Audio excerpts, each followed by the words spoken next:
My stepsister ruined my life, one small lie at a time, and everyone let her.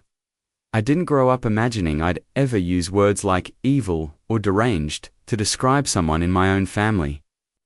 That kind of language felt dramatic, like something people only said online when they wanted attention. But as I got older, and as patterns repeated themselves with uncomfortable consistency, I started to realize that derangement doesn't always look loud or chaotic. Sometimes evil looks polished and charming. Sometimes it looks like a stepsister who smiles at you in front of adults and quietly rearranges your life when no one is paying attention. My name is Isaiah, now 20 male, and for most of my childhood, life was simple in a way that only feels obvious once it's gone. My dad raised me on his own after my mum passed when I was young.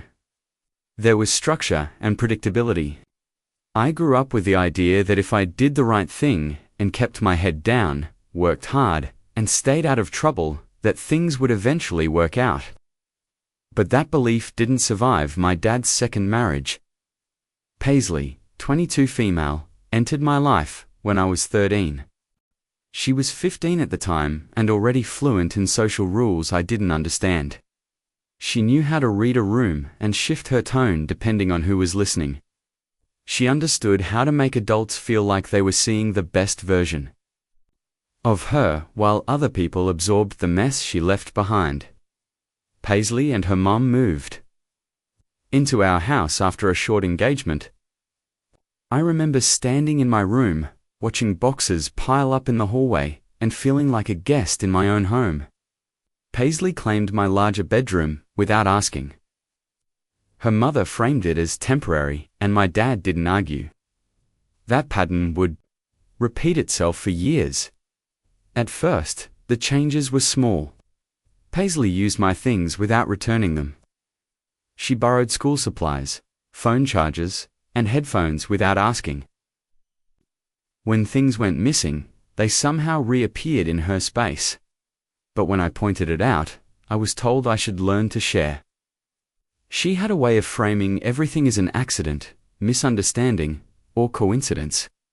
When my grades slipped slightly during the adjustment period, Paisley suddenly started excelling. Teachers praised her discipline. My dad compared us often enough that the message stuck without needing to be harsh. Paisley never acknowledged it directly.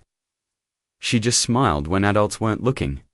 I told myself I was being sensitive, and that blended families were complicated. Time would smooth things out, right? Wrong. Time sharpened everything. At some point in high school, Paisley had figured out how to weaponize rules. If I stayed out past curfew, she somehow knew before I got home. If I forgot to do a chore, it was reported immediately.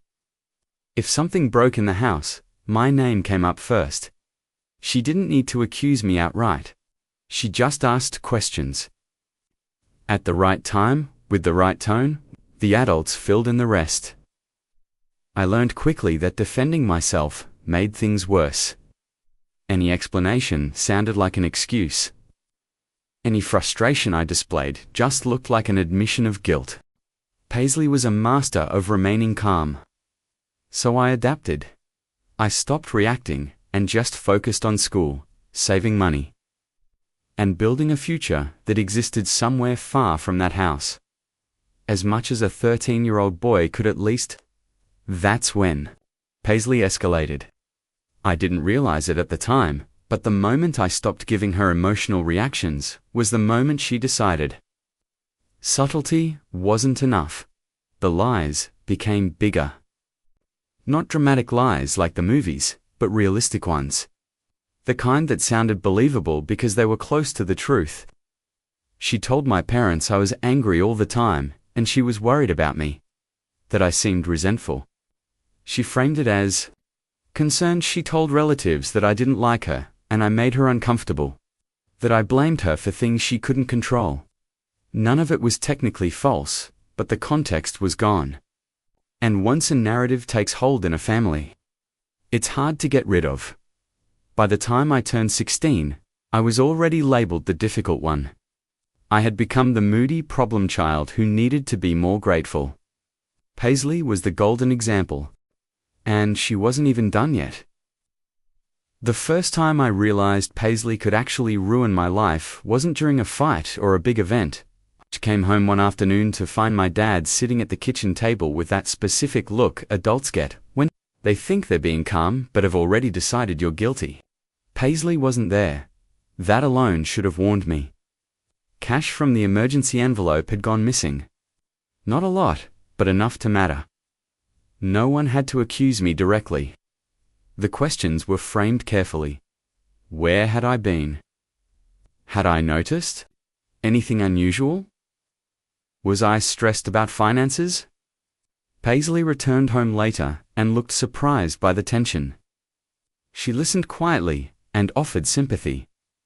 She mentioned, almost as an afterthought, that she'd seen me in the hallway near the room where the money had been kept.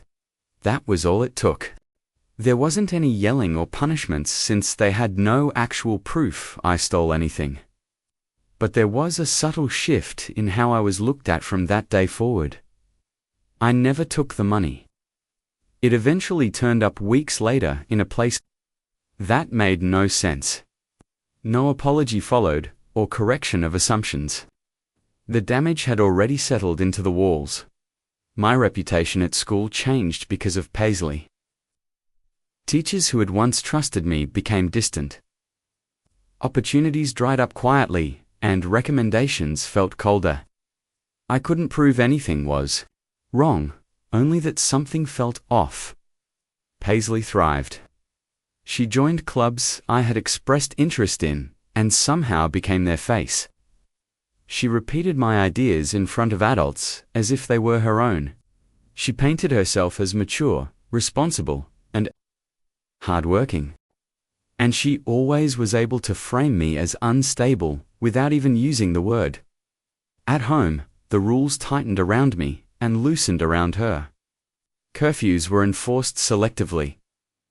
Privacy disappeared from my space but remained sacred in hers. Any protest was treated as confirmation of the image already built around me. The most frustrating part weren't the punishments. It was the feeling of helplessness. There was no single incident I could point to and say, this is it. This is where she crossed the line. It was all accumulation. Plausible deniability stacked on top of quiet manipulation. By the time I turned 18, I understood something important. Paisley didn't need to destroy me outright.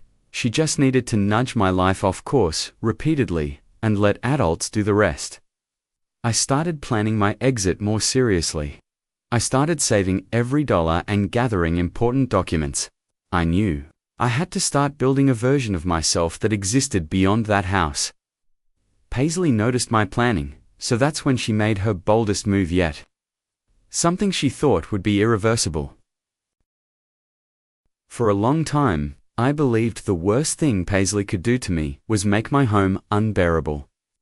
I thought the damage was contained within four walls, limited to passive-aggressive punishments, suspicious looks, and the quiet erosion of trust. Boy, I was wrong. The real danger wasn't what she said about me at home. It was what she said about me in other settings when I wasn't there to hear it. I started noticing the shift outside the house before I understood it. Teachers stopped making eye contact, and adults who used to greet me warmly switched to neutral nods. Conversations ended faster than they used to, and opportunities I expected to at least be considered for quietly evaporated. Nothing dramatic happened. No one accused me of anything directly. That was what made it so unsettling. It felt like walking into rooms where decisions had already been made without me. I applied for a local internship during my final year of high school. It was modest, structured, and competitive in a way that felt fair. I prepared carefully, showed up early, and answered questions honestly. When I left the interview, I felt something I hadn't felt in a long time. I checked my email obsessively for 2 weeks. I replayed the interview in my head, stressing over every answer or moment where I might have misspoken. When the rejection finally came, it wasn't even personal. Just a polite message saying they had gone in another direction. That should have been the end of it, but a few days later, Paisley mentioned the internship at home. She didn't ask why I didn't get it, or express disappointment. She just referenced it in passing, like it was a topic she happened to be familiar with. That was the first time I felt something cold settle in my chest. I started connecting dots after that. A volunteer position that suddenly no longer needed help. A teacher who hesitated before agreeing to write a recommendation. A counselor who suggested I focus on stability before ambition. The language was always careful and vague. All of it was impossible to challenge. I finally pressed gently, asking if there were concerns about my applications. The answer I got was layered and cautious. Someone, somewhere, had expressed worry about my emotional state, about my reactions under pressure, and my behavior at home. Paisley had managed to export the version of me she curated into the world. Beyond our front door, she didn't accuse me of anything illegal or tell any outrageous stories. She spoke in tones of concern and regret. She framed herself as someone caught in the middle and trying to help everyone. And adults listened to her. Why wouldn't they? She was calm. She was articulate. Meanwhile, I was quiet, withdrawn, and visibly worn down. Silence doesn't read as innocence when someone else is providing a narrative. I realized then that she wasn't improvising, she had a system. Paisley understood that reputations don't collapse all at once. They thin out and fray. They weaken until even the truth can't hold their shape anymore. At home, the consequences intensified. The trust that had already been fragile vanished completely. Every action was scrutinized. Every emotion was interpreted as evidence of something deeper. I stopped explaining, reacting, and defending myself entirely. Instead, I started planning, saved money quietly, and gathered my documents slowly. I stopped sharing future goals, and I kept my thoughts to myself, while keeping my plans invisible. Paisley noticed, and that was when she decided to force the issue. There is a difference between being suspected and being watched. I didn't understand how important that distinction was until it was too late. The call to the school office came early in the morning, before the day had a chance to settle into routine. I knew immediately that this wasn't normal. When adults ask you to sit down before explaining why, it's never about something small. I sat across from people who didn't look angry or confused, but prepared. They spoke slowly and carefully, like every word had already been reviewed. It started when one concern had been raised about my behavior. Then multiple concerns about how I made others feel. They described patterns in my actions that suggested escalation rather than isolated incidents. No specifics were offered. No dates or names, just implications. I tried to respond calmly. I chose my words carefully, but I could still feel the imbalance. Immediately. This wasn't a conversation, it was a formality. Someone had already spoken convincingly enough that my side of the story was optional. By the end of the meeting, restrictions were put in place. They claimed it was temporary and precautionary. I was removed from friends' activities without explanation, and my schedule changed to be more restrictive. The changes were subtle, but people noticed, even if they didn't know why. I walked through the rest of the day feeling like I had become something else without doing anything at all. At home, it escalated quickly. My parents didn't ask for my side about what happened, they asked what I was hiding. They framed their concern as disappointment, which somehow hurt more. Paisley didn't need to be present for the initial conversations. Her influence was already embedded in the assumptions. The rules became suffocating. My privacy disappeared entirely, and it felt like even my movements were monitored. any attempt to assert independence was treated as proof of instability. I started to understand something terrifying.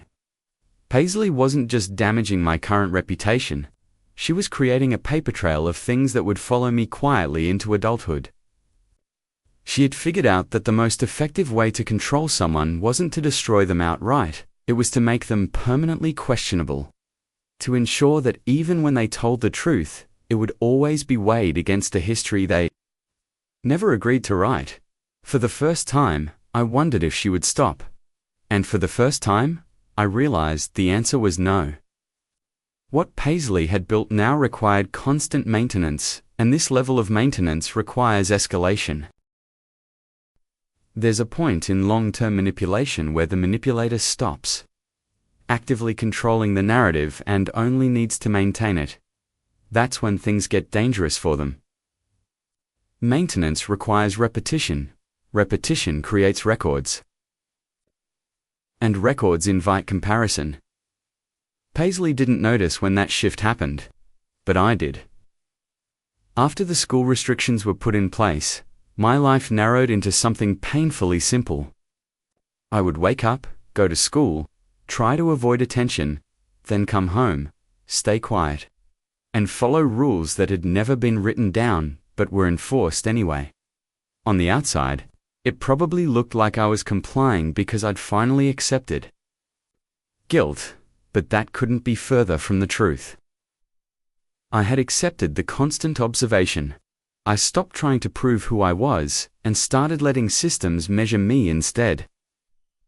I showed up early, met every requirement exactly as written, and I kept my behavior so consistent that it became boring. I removed emotion from every interaction that mattered, and slowly the story Paisley had built started to strain under its own weight. The first cracks appeared in places she never looked. Administrative follow-ups and clarification emails showed slip-ups in her story. Routine check-ins started becoming more consistent, that weren't hostile, but weren't casual either. I was asked to confirm timelines, to restate events, and provide context for things that had been described vaguely in reports I had never seen. I answered everything the same way. Plainly, briefly, and without interpretation. I didn't accuse Paisley or suggest bias. I didn't speculate about motives. I simply treated every question as if it existed in a vacuum. That consistency mattered more than I understood at the time, because Paisley couldn't do that. Her version of events relied on emotional framing, implication, and tone. When asked to restate things clinically, she filled in gaps with feelings. When asked to clarify, she added details instead of narrowing them. Her story grew outward while mine stayed still. That's when I realized something important. Paisley didn't actually know what was in the reports anymore.